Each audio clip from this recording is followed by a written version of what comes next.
Hi, I'm Leah Brick, Executive Director for the Society for the Advancement of Sexual Health, and I'm here today for Conversations on the Couch with Troy Love, who is a LCSW. Troy, where are you located at? I live in Yuma, Arizona, way at the Yuma. bottom of the state. Yes, very warm in Yuma. Yes, it is, very Well, much so. thank you for taking time to talk to us today and tell us more about your table moderated discussion that you're doing at the conference. You're talking about healing from attachment wounds. And just so people know, both of those sessions, one's on Thursday, October 15th at 5:30 Central, and the other is Friday, October 16th at 4 o'clock Central. Troy, can you tell us more about your presentation and what the inspiration was behind it? Yeah, so I've been in private practice for over 10 years, but been a licensed clinical social worker for over 20. And as the more that I worked with people and did my own work, to be quite frank, the more I began to understand this concept that part of why we struggle in our relationships, why we may struggle with addictions, why we may struggle connecting in all kinds of ways is because we've been wounded.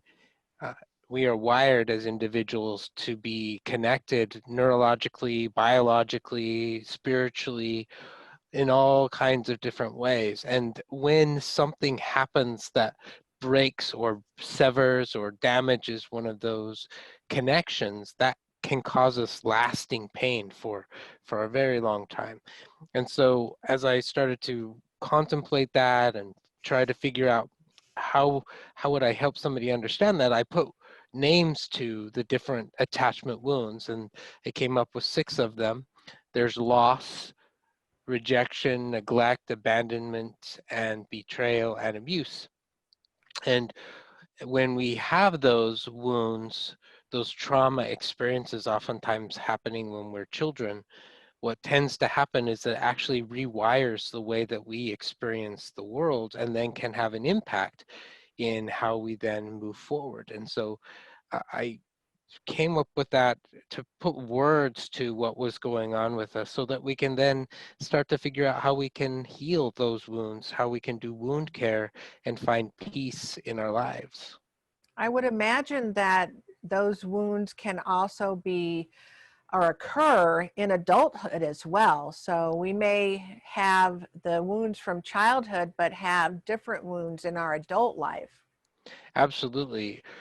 So you may be familiar with the ACEs study, which they were asking children in particular what kind of adverse childhood experiences that they've had, which definitely connect with attachment wounds, but as adults, we can experience rejection, we can experience betrayal, we can experience abuse, we can experience all those things, even if we didn't have any of those adverse childhood experiences growing up. So absolutely, those wounds can show up in our lives at any time and can disrupt the way that we experience the world.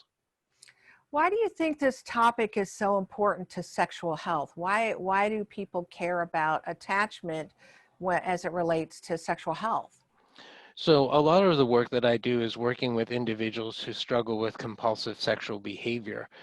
And as I've been working with them and helping them understand that really what their behaviors are about is trying to resolve those wounds, trying to find ways to find healing. And unfortunately, the ways that they go about doing it don't actually perpetuate healing. A lot of times it perpetuates shame instead.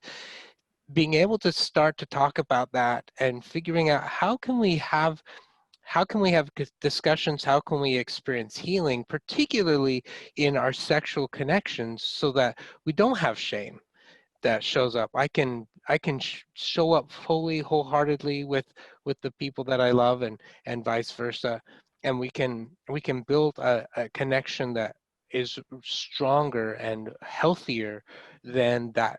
Oftentimes what I see happen is we are in so much pain that we end up hiding, pulling away, pushing people away, and then that only perpetuates the wounds themselves and makes them even more tender, more painful, and it doesn't make things better for anybody.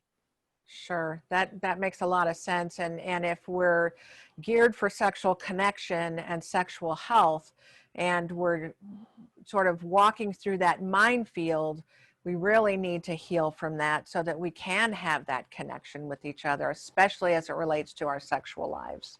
Right, absolutely. I believe we're wired for that. Our Mhm. bodies are wired for that. And so finding ways to heal that and make it even more amazing and connected is what I'm Mhm. hoping. Yeah. So this is your first time presenting at the SASH conference. I'm so glad that you're joining us. What are you looking forward to most about the SASH conference this year? Well, I've never been before, so this is my first time going. So connecting with other colleagues around the world is going to be exciting. It's also new because we're doing this on virtual. And so I'm curious to see how it's done. I've attended a couple of other virtual events, and so I'm really excited to see how this one is done and finding ways to connect with people in non-traditional ways. It's exciting for me. I think that's a really good point about the non-traditional ways and connecting with people. And here we are in this virtual world.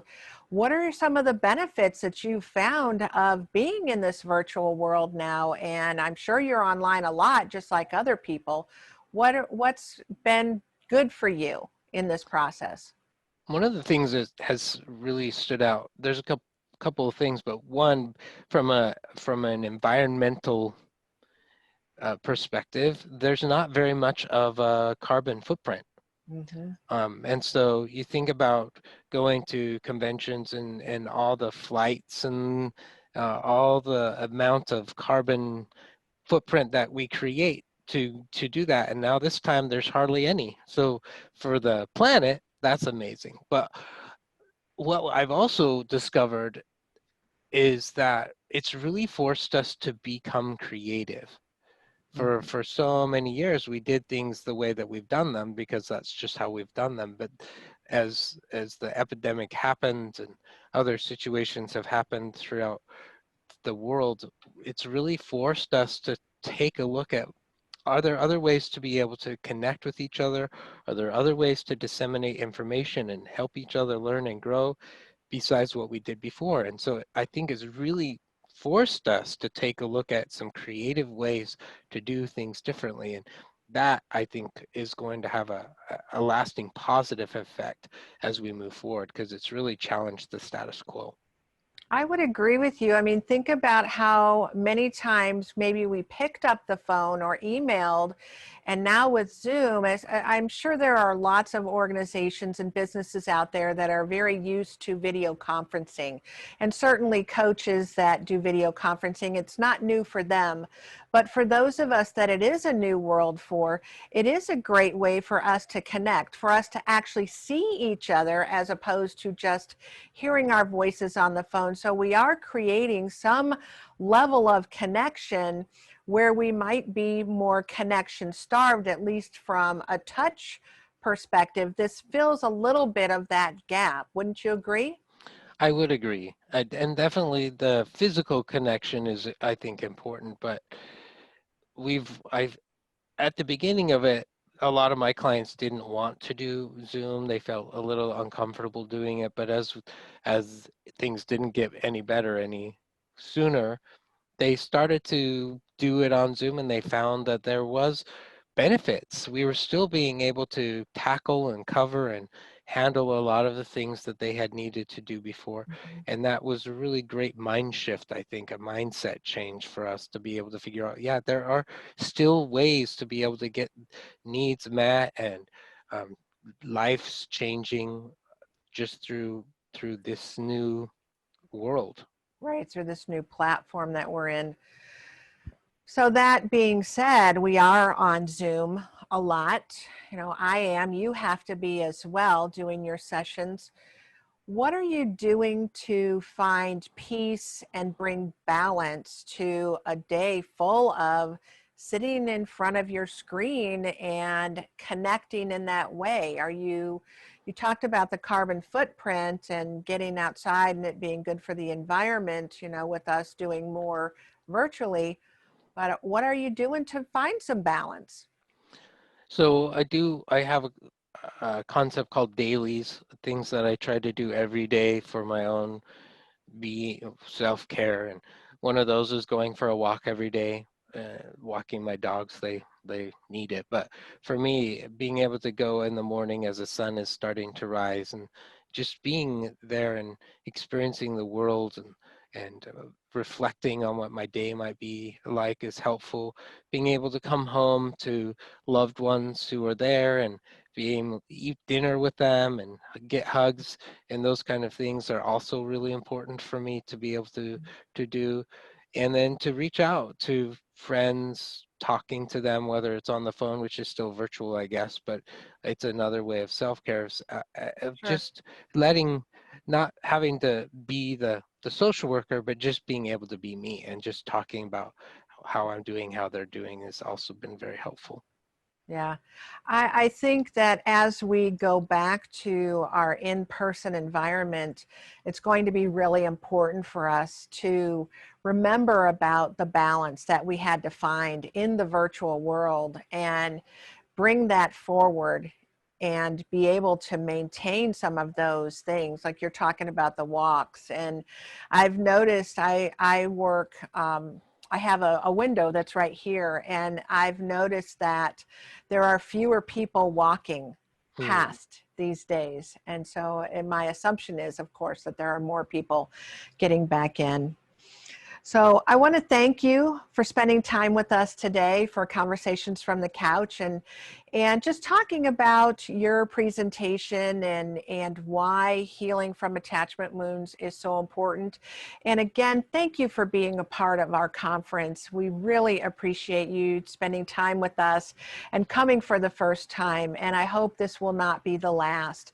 Again, for our friends that are viewing, Troy will be on Thursday, October 15th at 5:30 Central, and Friday, October 16th at 4 o'clock Central. So be sure to add that to your conference session that you're choosing now. Thanks again, Troy. Thank you. It's been a pleasure. Thank you.